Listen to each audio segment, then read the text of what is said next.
Salut à tous, j'espère que vous allez bien. Toute nouvelle vidéo, review du Masters 1000 de Monte Carlo.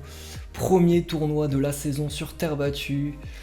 Et vraiment de très beaux matchs. On va voir tout ça dans cette vidéo. Et on commence tout de suite par l'analyse de la finale.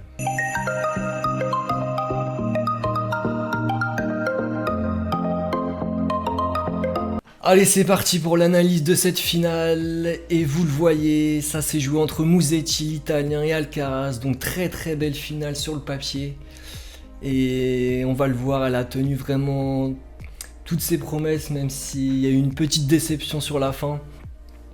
En tout cas, dans les face-à-face, 4-1 pour l'Espagnol, et 2 victoires à 1 sur terre battue, donc Alcaraz partait favori avant ce match. Il a fait un très beau tournoi, on va voir ça plus tard dans la vidéo. Et surtout sur les 3 derniers matchs contre Musetti, il gagne assez facilement. Donc le momentum était vraiment pour Alcaraz avant cette finale.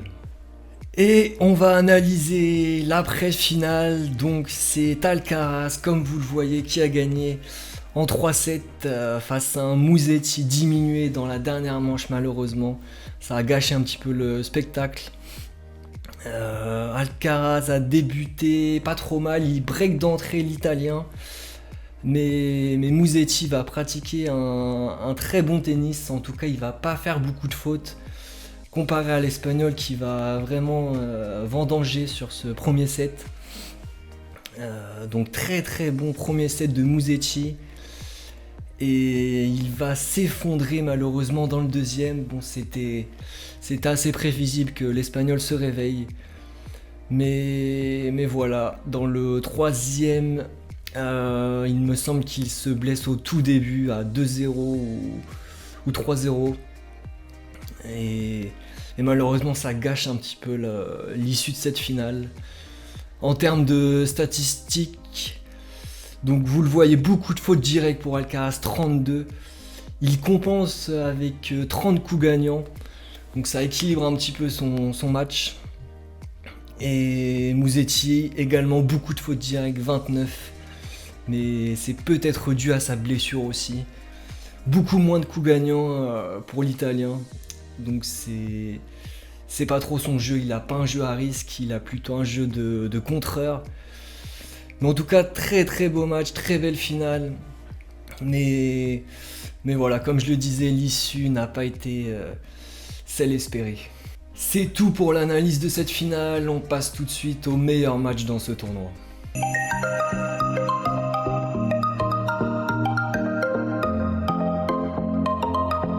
Le premier meilleur match, c'est un sacré combat en quart de finale entre Arthur Fils et Carlos Alcaraz. Donc le Français a failli créer l'exploit et éliminer l'Espagnol. Il menait 6-4, 6-5, 0-40, 3 balles de break. Donc c'est vraiment dommage. Mais c'est une défaite encourageante pour Arthur Fils qui a vraiment posé des problèmes à l'Espagnol. Il a réussi à le prendre de vitesse. Donc c'était vraiment impressionnant. Et ça confirme sa bonne forme du moment. 3e quart de finale consécutif pour le Français. Donc en termes de statistiques, énormément de fautes directes pour Fils. Donc ça correspond à un jeu à risque, hein, comme Alcaraz d'ailleurs, 41 pour l'Espagnol. Donc c'était vraiment un bon combat entre deux joueurs qui osent, qui n'ont pas peur d'aller vers l'avant. Donc c'était vraiment plaisant à voir. Au niveau des coups gagnants, c'est quasiment identique. Je regarde au niveau du service, c'était vraiment un match très serré. C'est pas passé loin pour Arthur, mais malheureusement l'Espagnol était trop fort sur ce match. Deuxième meilleur match, c'est la demi-finale entre Musetti et De Minaur, où l'Australien va entamer tambour battant dans la lignée de son quart de finale, où il a infligé 6-0, 6-0 à Dimitrov.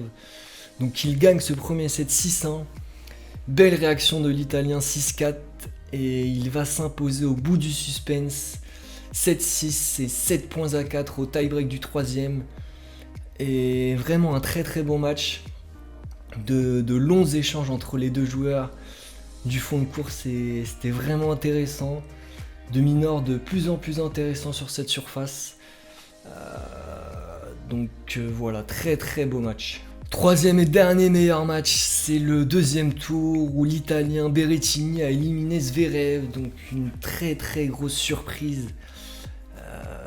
Je pensais vraiment que Zverev avait les cartes en main dans ce match contre l'Italien qui n'est pas un joueur de terre battue en plus, donc c'est vraiment étonnant et inquiétant pour Zverev. Pourtant il surfe sur ce premier set 6-2 et il se démobilise au deuxième, il relâche la pression. C'est ce que j'ai constaté aussi sur la tournée américaine. Il a tendance à se relâcher, l'adversaire revient et il n'arrive pas à conclure le match. Donc c'est vraiment psychologique, je pense. Et donc il perd 7-5 au troisième dans une fin de match vraiment bouillante, avec un échange assez incroyable à 5-5 je crois. 5-5 40 où Berrettini gagne un rallye de 40 coups et quelques.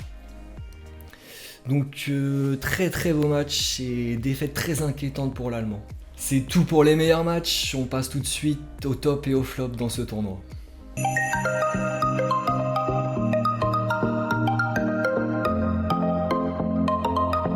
Allez, on commence par les flops et le premier évidemment Zverev, on en parle à l'instant, éliminé dès le premier tour par Berrettini. Donc comme je le disais, très très inquiétant pour l'Allemand depuis sa finale perdue à l'Open d'Australie. Je pense que ça lui a fait mal au mental, mal à son ego, mal au moral tout simplement. Il a du mal à rebondir depuis. Donc est-ce qu'il va pouvoir se relancer dans les tournois à venir?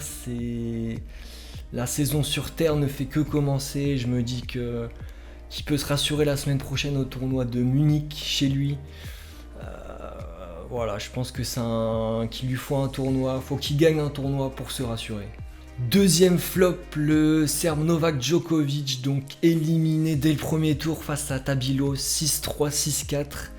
Donc je m'attendais pas à grand chose sur ce tournoi pour le Serbe.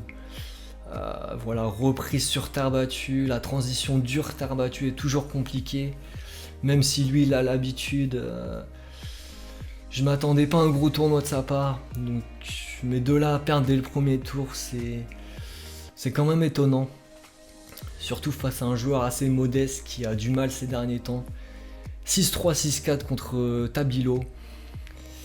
Et je pense qu'il va lui falloir quelques tournois sur terre battue pour relancer la machine. Troisième et dernier flop, le grec Tsitsipas, donc 3 fois vainqueur ici, et qui prend la porte assez tôt finalement dans le tournoi. Il passe 2 tours contre Thompson et Borges. Il perd contre Musetti, donc c'est un flop pour moi. Surtout dans un tournoi où il a l'habitude d'être performant. Il joue très très bien Monte Carlo. Donc c'est une occasion gâchée. Même s'il tombe sur un très bon joueur, Musetti, futur finaliste. Mais ça confirme les difficultés du grec ces derniers temps.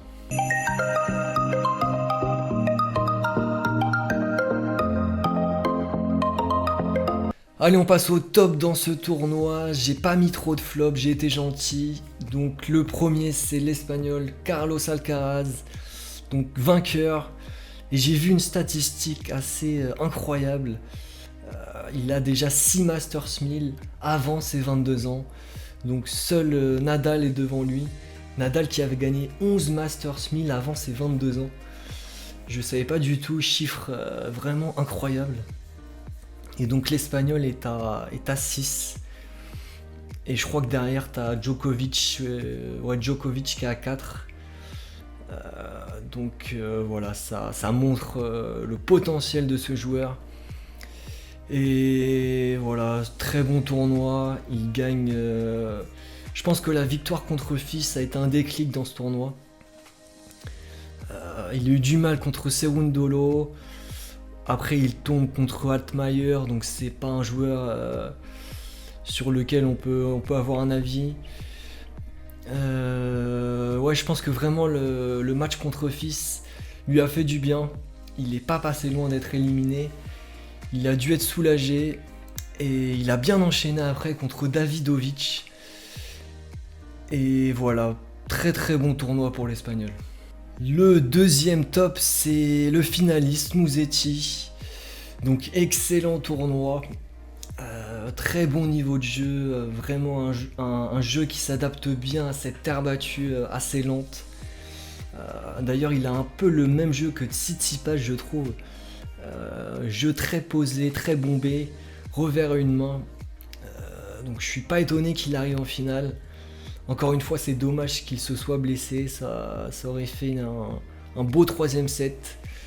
Mais il gagne contre des beaux petits joueurs dans ce tournoi, Lechka, Berrettini, Tsitsipas et deux mineurs en demi. Donc voilà, beaucoup de matchs en 3-7.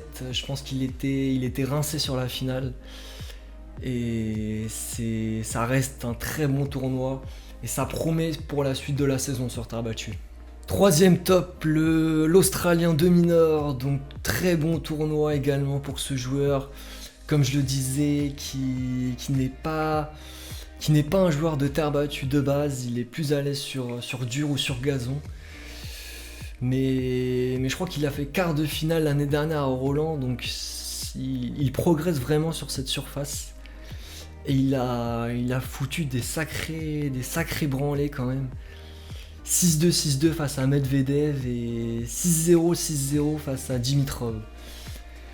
Donc voilà, vraiment impressionnant. Il n'hésitait pas à aller vers l'avant. Vraiment joueur très complet et ça peut être un danger pour les prochains tournois. Quatrième top, c'est l'Espagnol Davidovic Fokina, demi-finaliste. Donc il bat des bons joueurs, pas forcément des joueurs de terre battue. Mais voilà, il fait quand même un bon tournoi, demi-finaliste. C'est un joueur intéressant, surtout sur terre. Donc là, il bat Draper, ancien vainqueur d'Indian Wells. Il bat Popyrin. Voilà, c'est pas des joueurs excellents. Et le match contre Alcaraz, il est quand même bien en dessous de son compatriote espagnol. Allez, on passe au dernier top et on finit en beauté puisqu'on termine avec Arthur Fils, le français. Donc très bon tournoi, on l'a déjà dit. Il bat Roublev 6-2, 6-3, il fait vraiment des belles victoires face à Cobolli, l'Italien, qui sortait du tournoi de Bucarest où il a gagné. Et il bat Griekspoor aussi, finaliste de Marrakech je crois. Donc vraiment des très belles victoires face à des bons joueurs. Et comme on le disait, il n'est pas passé loin d'éliminer Alcaraz, c'est vraiment dommage. Mais en tout cas, faut qu'il continue. Et ça va être très intéressant pour Roland Garros.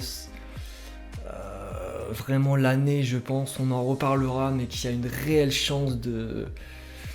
Peut-être pas de victoire, mais je dirais demi ou finale. Donc on va le suivre sur les prochains tournois, mais en tout cas, très bon tournoi pour Arthur Fils. Allez, c'est tout pour cette vidéo, j'espère qu'elle vous aura plu. N'hésitez pas à vous abonner si ce n'est pas déjà fait, ça me ferait vraiment très plaisir. Prochain tournoi, le Masters 1000 de Madrid, ce sera dans une dizaine de jours. Voilà, avec le retour d'Alcaraz au premier plan, ça promet. Plein de petits joueurs qui poussent derrière, Musetti, Fils et plein d'autres joueurs. Sur ce, prenez soin de vous. Ciao.